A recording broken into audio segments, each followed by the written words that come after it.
الحمد لله رب العالمين الرحمن الرحيم مالك يوم الدين والصلاة والسلام على سيد الأنبياء والمرسلين وعلى آله وأصحابه الصادقين المعلمين المبلغين ومن تبعهم بإحسان إلى يوم الدين. أما بعد فأعوذ بالله من الشيطان الرجيم. بسم الله الرحمن الرحيم. وَقُلْنَا يَا آدَمُ اسْكُنْ أَنْتَ وَزَوْجُكَ الْجَنَّةَ فَكُلَا مِنْهَا رَغَدًا حَيْثُ شِئْتُمَا وَلَا تَقْرَبَا هَذِهِ الشَّجَرَةَ فَتَكُونَا مِنَ الظَّالِمِينَ. صدق اللہ العظیم.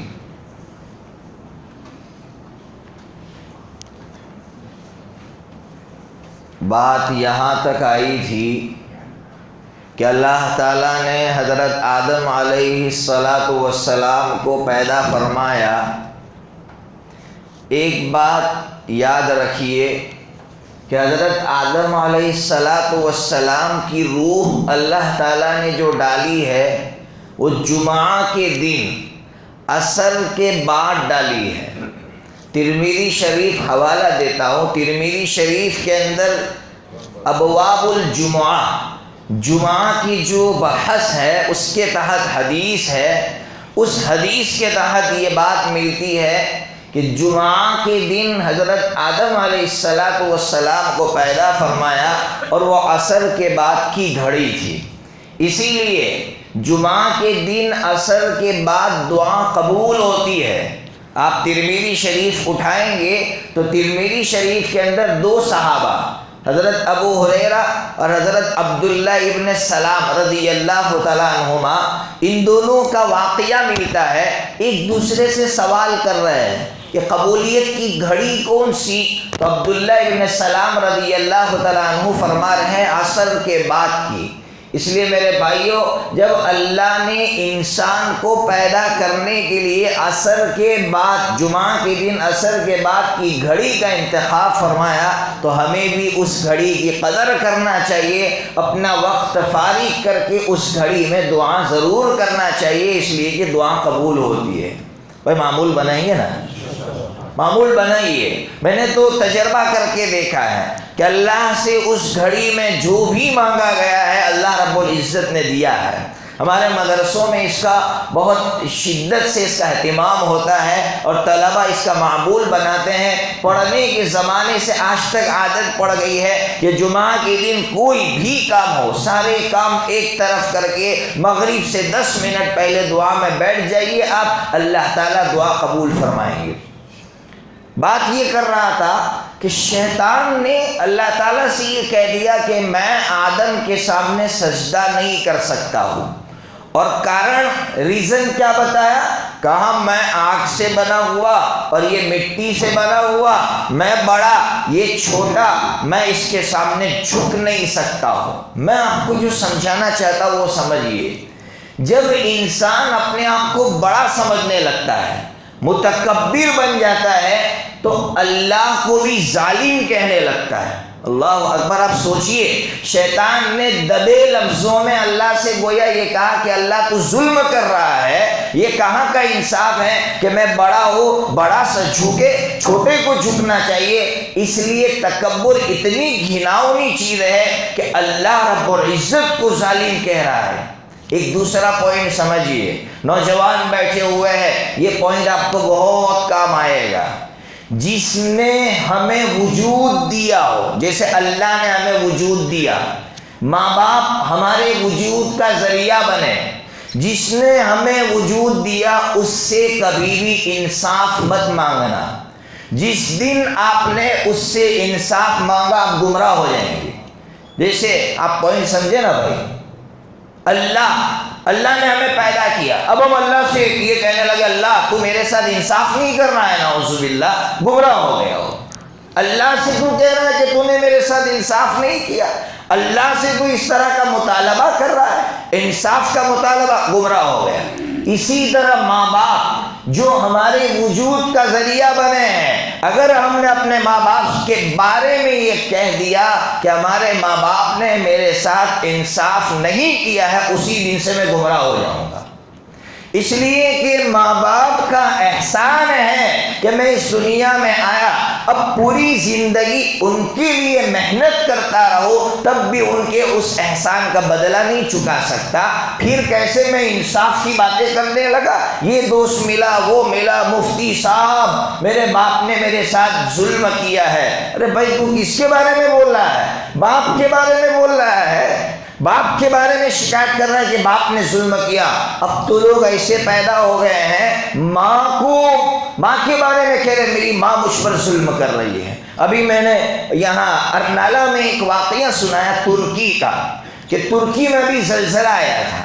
سننا بڑا عجیب واقعہ ہے، بہت کنٹرول کر کے میں یہ واقعہ سناتا ہوں۔ ترکی میں زلزلہ آیا تو ایک ویڈیو عربی میں آیا تھا، عربی زبان میں آیا تھا، تو ایک جرنلسٹ، ایک نوجوان جو ہے رو رہا ہے، اس سے پوچھ رہا ہے، عربی زبان میں، صحافی تھا، کویت کا کہیں کا صحافی تھا، عربی زبان میں پوچھ رہا ہے کیوں رو رہا ہے؟ وہ بلک بلک کر رو رہا تھا۔ اس نے واقعہ سنایا، واقعہ یہ سنایا کہ جب زلزلہ آیا تو میں اپنی بیوی کا ہاتھ پکڑ کے وہاں سے بھاگا، جب آگے بھاگا میری بیوی نے سختی سے میرا ہاتھ چھوڑا اور واپس ہوئی۔ میں نے کہا کہاں جا رہی ہے؟ تو میری بیوی نے کہا کہ میرا بچہ رہ گیا ہے، جب تک بچے کو وہاں سے نہیں اٹھاؤں گی تب تک تیرے ساتھ نہیں آؤں گی۔ یہ ماں کی ممتا ہے۔ پھر کیا ہوا؟ وہ عورت وہاں گئی، زلزلہ آیا، ملبے میں دب گئی، بچے کے ساتھ وہ بھی شہید ہو گئی۔ وہ نوجوان کہہ رہا تھا کہ آج میری بیوی نے مجھے پیغام دیا کہ ماں کی ممتا کیا ہوتی ہے، میں نے اب تک ماں کی قدر نہیں کی تھی، میری بیوی کی شہادت نے مجھے یہ قدر سکھائی ہے۔ اس لیے ماں باپ سے انصاف کا مطالبہ مت کرو، گمراہی ہے، سب سے بڑی گمراہی ہے کہ ہم لوگ اپنے ماں باپ سے انصاف کا مطالبہ کرنے لگے۔ بہرحال اللہ تعالیٰ نے شیطان سے کہا جا یہاں سے، تو میں نے کہا تھا کل کہ شیطان نے اللہ تعالیٰ سے یہ کہا، اللہ 8ویں پارہ میں لَآتِيَنَّهُم مِّن بَيْنِ أَيْدِيهِمْ وَمِنْ خَلْفِهِمْ وَعَنْ أَيْمَانِهِمْ وَعَنْ شَمَائِلِهِمْ وَلَا تَجِدُ أَكْثَرَهُمْ شَاكِرِينَ۔ شیطان نے یہ کہا تھا اللہ اس کو میں ذلیل کر کے رہوں گا۔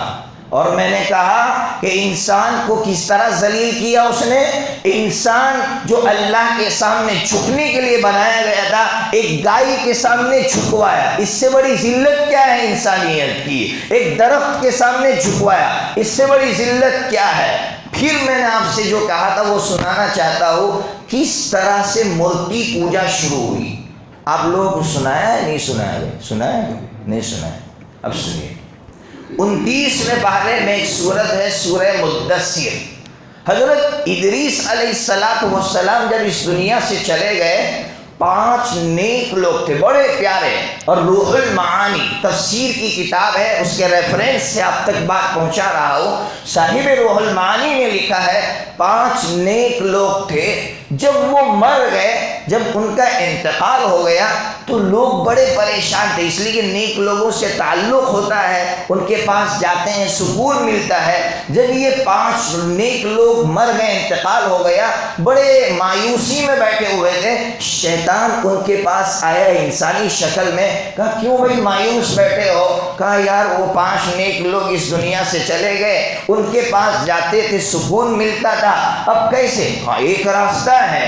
کیا راستہ ہے؟ کہا ان کا مجسمہ، ان کا اسٹیچو بناؤ، ان کی تصویر بناؤ اور گھر میں رکھو۔ کیا کرنا ہے؟ کچھ نہیں کرنا ہے، صرف ان کا درشن کرنا ہے، ان کو دیکھنا اور کچھ نہیں کرنا ہے۔ اب یہ روزانہ آتے ان کا درشن کرتے سو جاتے ہیں۔ اب یہ مر گئے، ایک نسل گئی، دوسری نسل آئی۔ اب شیطان دوسری نسل سے یہ کہہ رہا ہے تم جانتے ہو وہ تمہارا باپ رات کو آتا تھا، اس کا درشن کرتا تھا، کیوں کرتا تھا؟ یہی خدا ہے، یہی رب ہے۔ اس طرح سے شیطان نے 5 لوگوں کی عبادت شروع کروائی۔ 5 کے نام بھی قرآن نے بیان کیے، ود، سوا، یغوث، یعوق اور نصر، 5 کے نام بھی قرآن نے بیان کیے۔ اور عجیب مفسرین نے 1450 سال پہلے لکھا، ہم اپنی آنکھوں سے جو دیکھتے میں سنا رہا ہوں۔ ود ود کس کو کہتے ہیں؟ ان لوگوں نے حضرت نوح علیہ السلام سے پہلے جو لوگ تھے انہوں نے مرد جیسی شکل بنائی تھی، جس کو ہم لوگ شنکر کہتے ہیں، ہمارے نان مسلم بھائی، اس کی شکل بنائی تھی، اور وہ یہ سمجھتے تھے، ان کا عقیدہ یہ تھا کہ باہر کا کوئی لفڑا ہو تو اس کو پکارنے کا یہ ہمارے سارے مسائل حل کر دے گا۔ نمبر 2، ود کے بعد یاؤ، تو کیا ہے؟ سوا عورت نما ایک مجسمہ بنایا تھا، جس کو ہم دیویاں کہتے ہیں، تو دیویوں کی شکل میں ایک مجسمہ بنایا تھا۔ گھر کا کوئی لفڑا ہوتا تو وہ لوگ اس کو پکارتے، اور ان کا عقیدہ یہ تھا کہ اس کو پکاریں گے تو سارے مسائل حل ہو جائیں گے۔ تیسرے نمبر پر ہے یغوث، شیر کی شکل میں، مندروں میں دیکھا ہوگا آپ نے، شیر کی شکل میں رکھا ہوا ہوتا ہے مجسمہ۔ یہ سارے وہ نوح علیہ السلام کی قوم نے بنایا تھا، یعنی کتنے ہزاروں سال ہو گئے۔ حضرت آدم علیہ السلام حضرت نبی پاک صلی اللہ علیہ وسلم کے درمیان 6000 سال کا فاصلہ لکھا ہے مورخین نے، تو 4500 سال تو پکڑیے، 4500 سال پہلے شیر کی شکل میں۔ اور ان کا عقیدہ یہ تھا کہ کوئی خوف ہو، ڈر ہو، تو اس وقت وہ یغوث کو پکارتے تھے، شیر کو پکارتے تھے، تو وہ شیر ان کی مدد کے لیے آ جاتا تھا اور ڈر سے ان کو نجات دیتا تھا۔ اور چوتھی چیز تھی یعوق، گھوڑے کی شکل میں انہوں نے مجسمہ بنایا تھا۔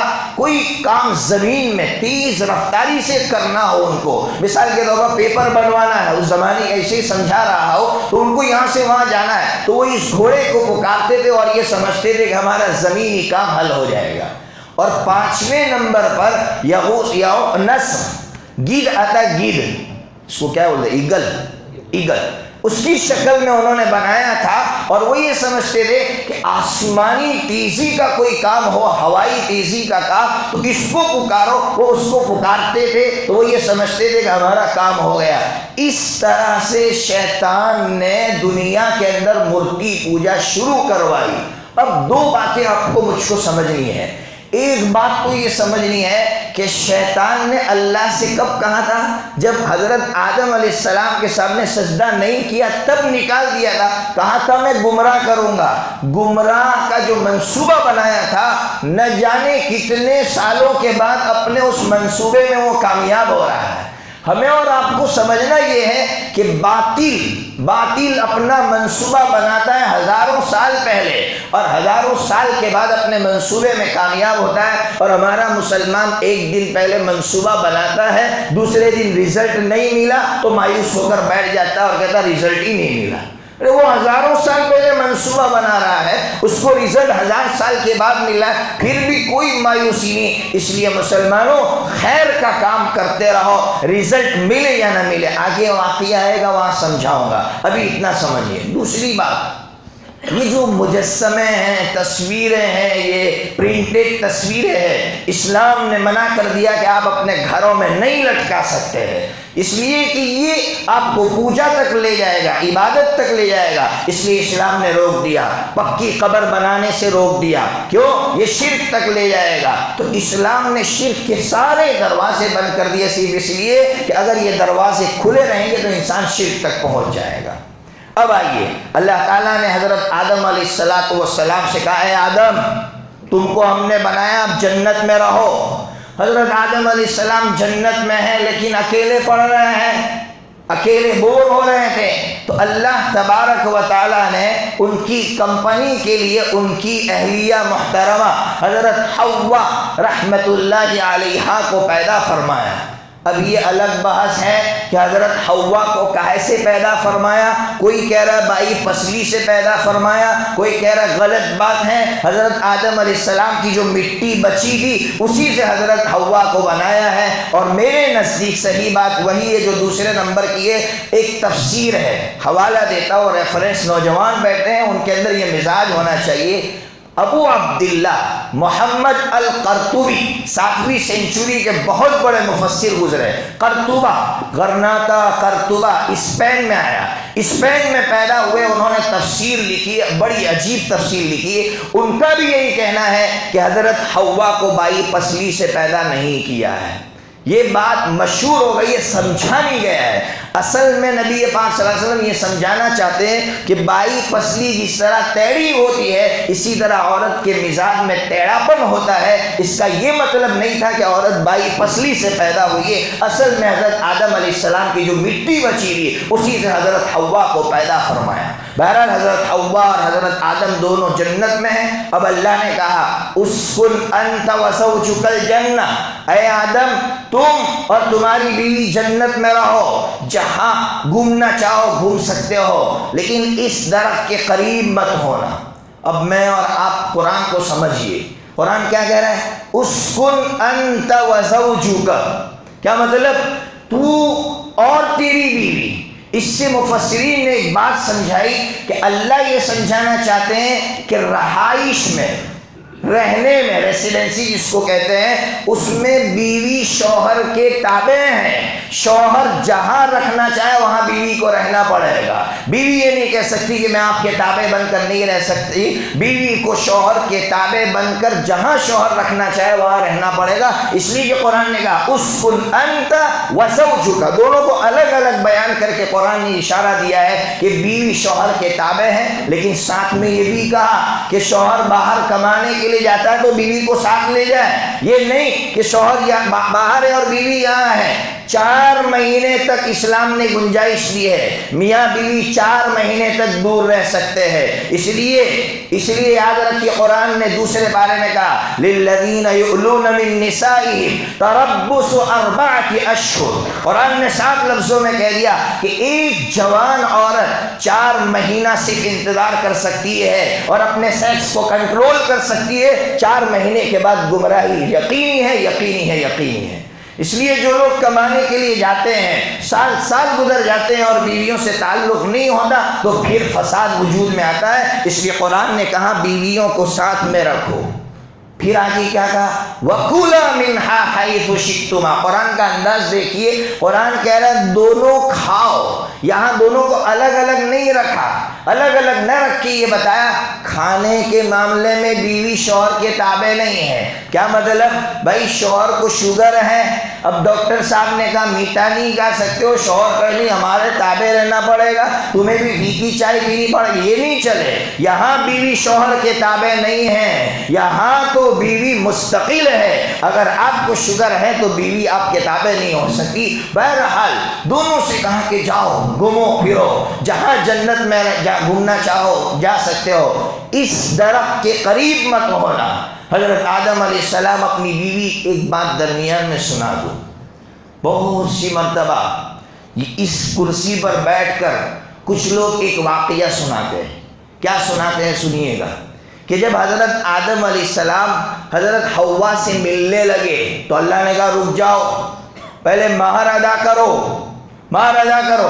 کیا مہر ہے؟ تو کہا حضرت نبی پاک صلی اللہ تعالیٰ علیہ وسلم پر درود پڑھو، اتنا درود پڑھو تو یہ آپ کا مہر ہے، اس کے بغیر آپ مل نہیں سکتے ہیں۔ یاد رکھیے یہ حدیث بعض لوگوں نے کہا موضوع ہے، گھڑی ہوئی ہے، اور بعض لوگوں نے کہا انتہائی زیادہ ضعیف ہے، اس لیے اس کی بیان کرنے کی اجازت نہیں ہے۔ نبی پاک صلی اللہ علیہ وسلم کے مقام کے لیے دوسری صحیح حدیثیں ہیں، تو کیا ضرورت ہے اس طرح کی موضوع حدیثیں اور ہم لوگ بھی انٹرسٹ لے کے سنتے ہیں اور سبحان اللہ بولتے ہیں۔ جہاں صحیح حدیثیں بیان کی جائے امت سننے کے لیے تیار نہیں ہے، لیکن گھڑی ہوئی موضوع حدیثیں اگر امت کو سنائی جائے تو مزے لے کر سنتی ہے۔ بہرحال تو یہ حدیث صحیح نہیں ہے، یا تو انتہائی زیادہ ضعیف ہے یا موضوع ہے، اس لیے میں نے نہیں سنائی، لیکن درمیان میں کہہ دیا میری ذمہ داری تھی۔ اب یہ دونوں گھوم رہے ہیں پھر رہے ہیں، شیطان نے حضرت آدم علیہ السلام کے دل میں وسوسہ ڈالا۔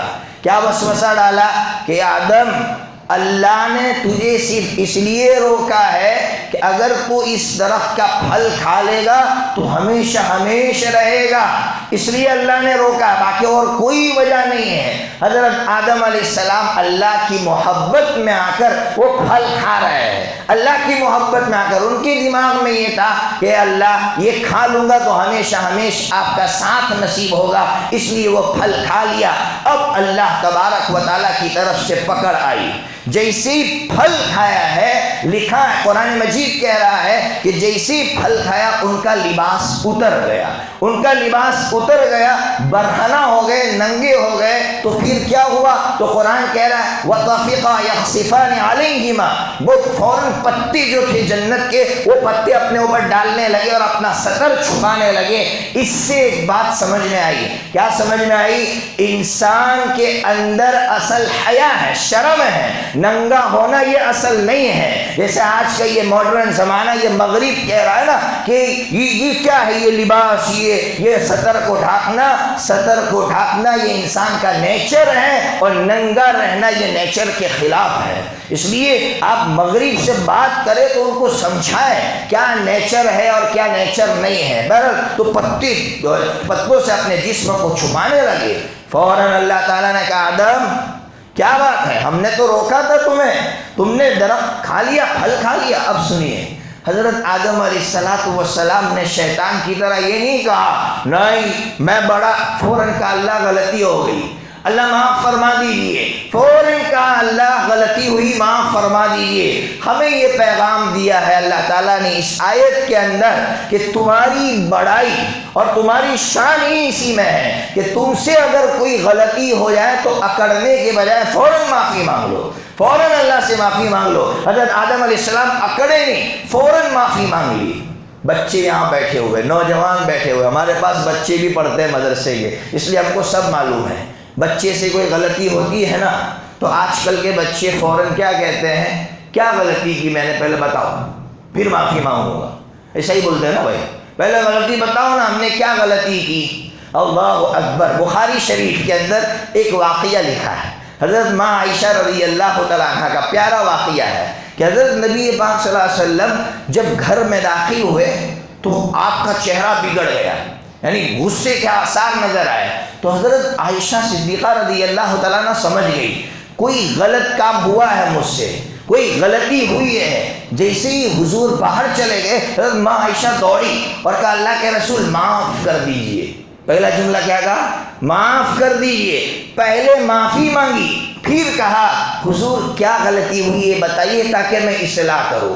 یہ پیغام ہے ہمارے لیے کہ پہلے ابا کے سامنے معافی مانگو، پھر کہو کہ ابا جان کیا غلطی ہوئی تاکہ میں اصلاح کر سکوں۔ یہ ہمارے اندر مزاج ہونا ضروری ہے، ورنہ آج کے بچوں کا مزاج عجیب ہوتا جا رہا ہے۔ پہلے غلطی بتاؤ میں نے کیا غلطی کی، بغیر غلطی کے مار دیا، بغیر غلطی کے۔ میرے استاد محترم حضرت مولانا سید ذوالفقار رحمۃ اللہ علیہ کا ایک جملہ نقل کرتا ہوں۔ ایک مرتبہ ایک اسٹوڈنٹ روتا ہوا حضرت کے پاس آیا، کہا حضرت پرنسپل نے بغیر قصور کے تماچا مار دیا۔ تو حضرت نے کہا اچھی بات ہے، کہا حضرت ایسے کیسے اچھی بات ہے؟ تو کہا کہ باہر چلنے والا قصور پہ تماچا مارتا ہے اور باپ ہی وہ ہوتا ہے جو بغیر قصور کے مارے۔ یہ فرق اگر تو نہیں کر پایا تو کس کام کا؟ اگر پرنسپل نے بغیر قصور کے مارا ہے تو وہ پرنسپل ہے اس لیے مار سکتا ہے، قصور پہ تو باہر چلنے والا بھی مارتا ہے۔ تو پھر باہر چلنے والے میں اور پرنسپل میں کیا فرق کیا، باپ میں اور غیر میں کیا فرق کیا؟ اس لیے نوجوانوں، باپ اگر تماچا بھی مار دیتا ہے تو یہ سمجھو کہ اس نے ہماری اصلاح ہی کے لیے مارا ہوگا۔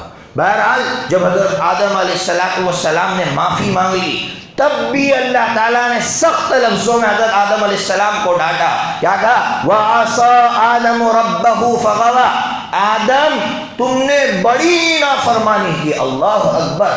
نبی سے تو گناہ نہیں ہوتا، نبی سے تو لغزش ہوتی ہے۔ لغزش سمجھو، لغزش کس کو کہتے ہیں؟ انسان اچھی نیت سے آگے بڑھے لیکن اینڈ اس کا انجام برا ہو جائے، اس کو لغزش کہتے ہیں۔ تو یہ گناہ نہیں ہوتا۔ حضرت آدم علیہ السلام بیچارے یہ سوچ رہے تھے کہ پھل کھاؤں گا تو ہمیشہ ہمیشہ اللہ کے یہاں رہنا ملے گا، اس کے لیے پھل کھایا تھا، تو ان کی نیت اچھی تھی، تو یہ کوئی گناہ نہیں تھا، لیکن پھر بھی اللہ نے سخت لفظوں میں ڈانٹا۔ تو حضرت آدم علیہ السلام نے اللہ سے کہا ربنا ظلمنا انفسنا وان لم تغفر لنا وترحمنا لنکونن من الخاسرین۔ دوسرا سبق دیا یہاں بچوں کو اور مجھے، کیا سبق دیا؟ کہ بعض مرتبہ 2-3 بھائی ہوتے ہیں گھر میں، باپ جو ہے ایک کو سخت ڈانٹتا ہے تو وہ بیٹا کیا سمجھتا ہے، یار میرا باپ مجھ کو سخت ڈانٹتا ہے، دو بھائیوں کو کچھ بھی نہیں کہتا، اگر کسی سے سچی محبت ہوتی ہے تو اس کو سخت ڈانٹا جاتا ہے، سخت لہجے میں ڈانٹا جاتا ہے۔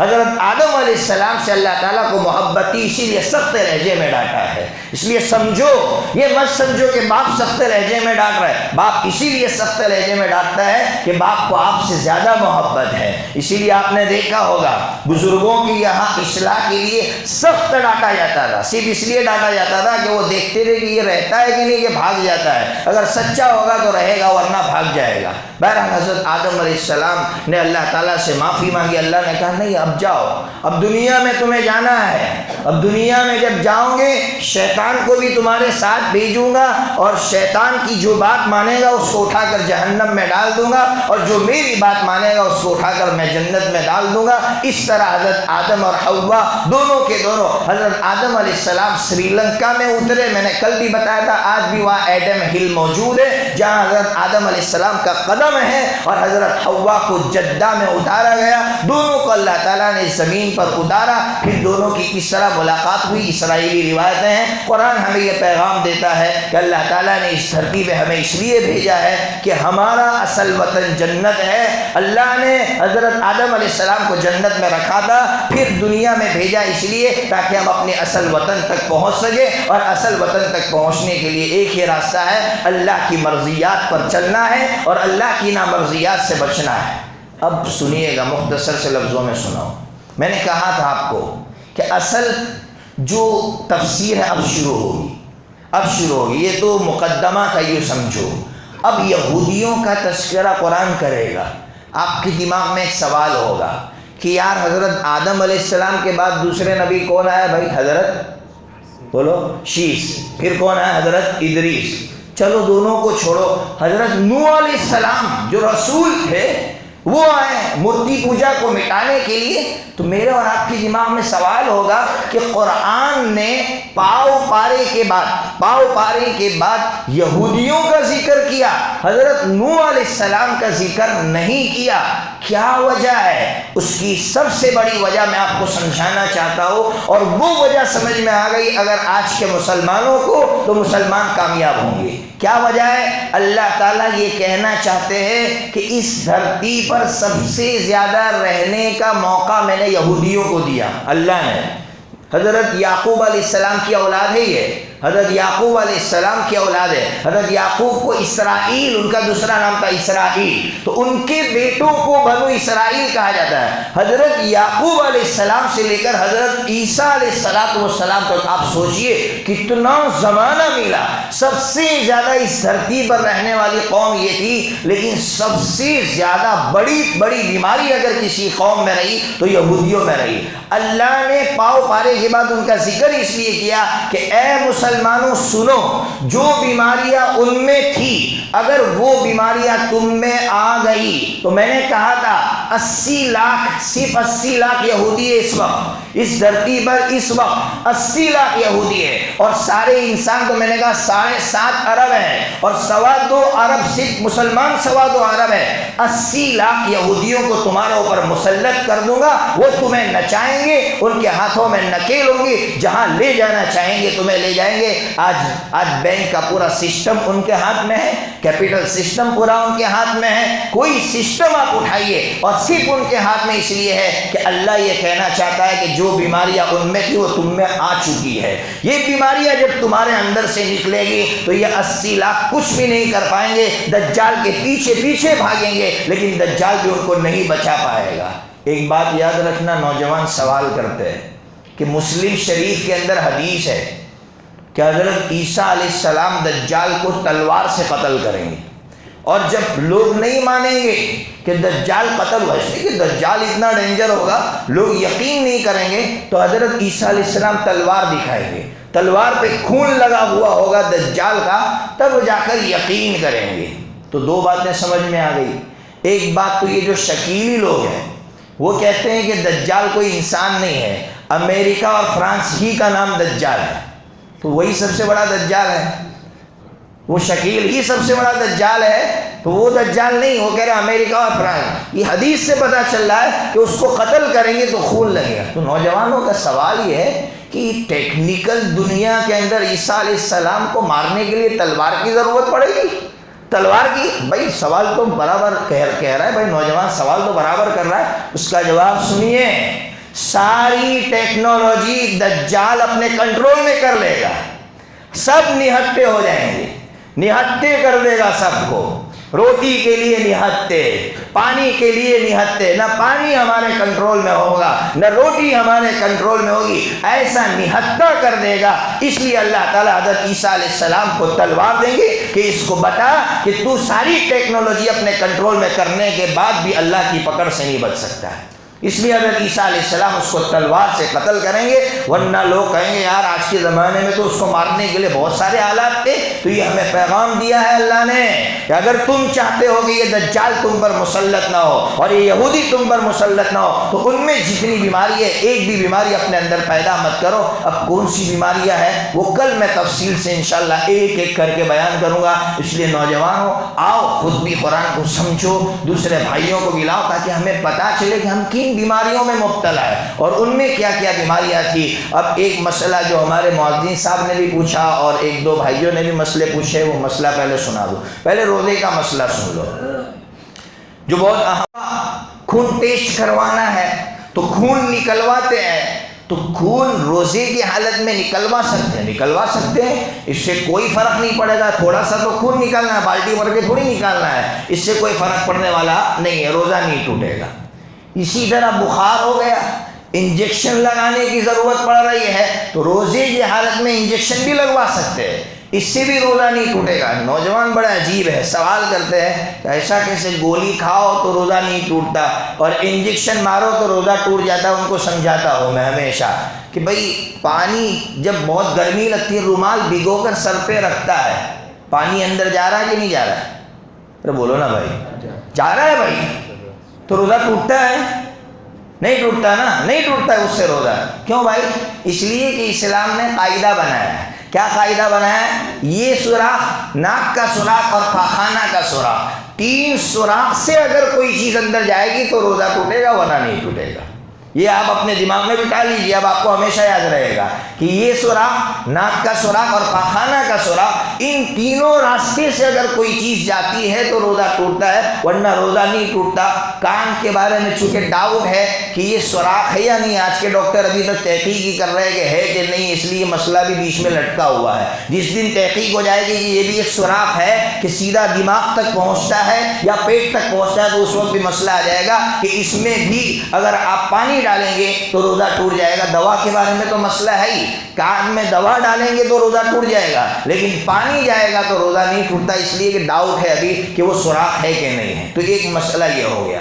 دوسرا مسئلہ یہ پوچھا کیا نبی پاک صلی اللہ تعالیٰ علیہ وسلم کے ہاتھ میں ہدایت تھی؟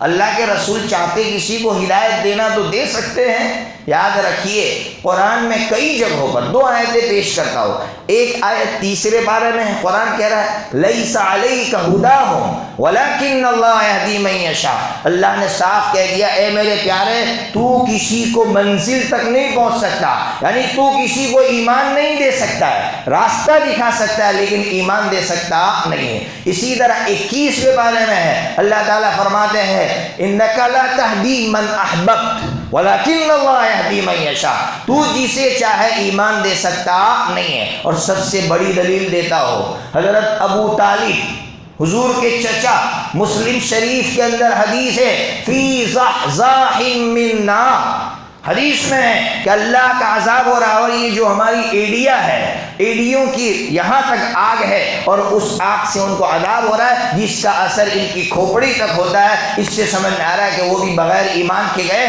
نبی پاک صلی اللہ علیہ وسلم ان کو ہدایت نہیں دے سکے۔